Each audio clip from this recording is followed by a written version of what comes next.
Hello, good morning guys. Share natin to yung ating magandang sistema ng Maribank. Ito po yung sa akin account. Pwede kayo dito mag-savings. At saka ito, ang sample po dito ay tingnan natin yung calculation niya po. 4% yung interest. Ilagay po natin to sa 100,000. Nakaipon ka ng araw-araw. Hindi to sa nakalak. Hindi siya nakalak. Bali araw-araw. Pupunta po ito sa SIMO. Sa savings account nyo po. Pwede ninyo to ma-withdraw, mapaload. Ganun. Lagay natin sa X natin to. O may 50k ka, lagay mo dito. I-done mo lang. Tapos i-calculate lang automatic yan.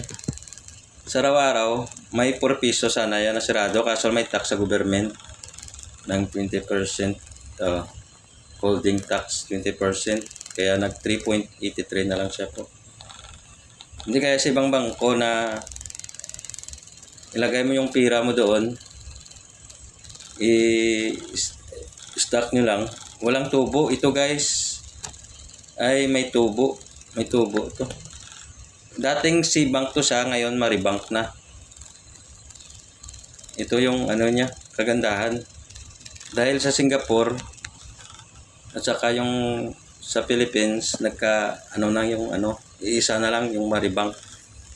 Ito kagandahan to guys. Kaya magbayad ka ng bill mo sa sa electric, may cashback sana 5 piso, tapos ma-load ka may 5%.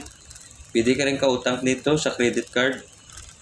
Nito mayroon nandito, may insurance sila na free 1 month. Hindi ko pa ito hindi ko pa ito na kuha kasi hindi pa ako nakababa. Ito pagbaba na tsaka kukunin to. Maganda to sa guys. License to sa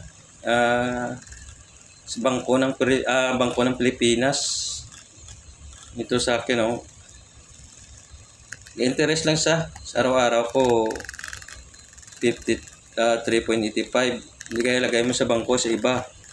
Walang interest. Ito pwede mo ito ma-withdraw 3.83 araw-araw. Pwede mo yan pa-load sa bigay sa mo, sa anak mo, sa Tapos ito kagandahan, may ito sa card niya dito.